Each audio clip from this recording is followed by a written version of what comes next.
মানুষের লাইন দেখেই বোঝা যাচ্ছে কতটা বিজি এই রেস্টুরেন্ট। অনেক সময় ধরে লাইনে দাঁড়িয়ে তারপর খাবার অর্ডার দিয়ে খাবার নিতে হয়। অর্ডার দেওয়ার পর সামনে ওরা রেডি করে দিচ্ছে। যেহেতু অনেক বিজি রেস্টুরেন্ট, অনেক এমপ্লয়ি কাজ করে। এখন ওদের খাবার সম্পর্কে একটু বলি। এটি একটি ত্রিনিদাদ ও গায়ানিজ ধাঁচের ক্যারিবিয়ান রেস্টুরেন্ট।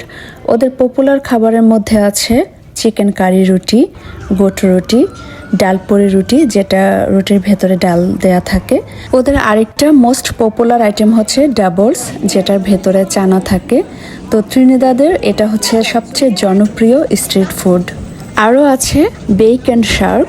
যারা শার্কের টেস্ট নিতে চান তারা চলে আসতে পারেন। এছাড়াও ওদের আরও অনেক টাইপের আইটেম আছে। যারা অক্সটেল পছন্দ করেন তারাও চাইলে ট্রাই করতে পারেন। বিশেষ করে উইকেন্ডেতে ওদের অনেক বিজি হয়। খাবার অর্ডার দেওয়ার পর ওরা কিভাবে খাবার রেডি করছে একটু দেখুন। আরেকটা ইনফরমেশন দিচ্ছি, রেস্টুরেন্টের ভেতরে কিন্তু বসে খাওয়ার কোনো সিস্টেম নেই। আপনাকে খাবার অর্ডার দিয়ে নিয়ে আসতে হবে।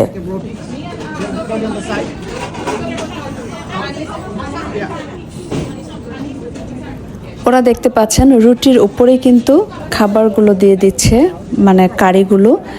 মানে যে যেভাবে অর্ডার দিচ্ছে সেভাবে ওরা রেডি করে দিচ্ছে। তবে আমরা আলাদা আলাদা করে সব বক্সে করে নিয়েছিলাম খাওয়ার সুবিধার জন্য। ওদের রুটিটা কিন্তু বেশ মজা, অনেক সফট, আমার কাছে ভালো লেগেছে। এই ট্রেন সিটি রেস্টুরেন্টটা হচ্ছে হালাল রেস্টুরেন্ট, সো আপনি চাইলেই যে কোনো আইটেম ট্রাই করতে পারেন। এখন লোকেশনটা একটু বলে দিই। এটা নিউ ইয়র্কে সাউথ ওজন পার্কে। সো আপনারা যারা ট্রাই করতে চান তারা অবশ্যই চলে আসবেন।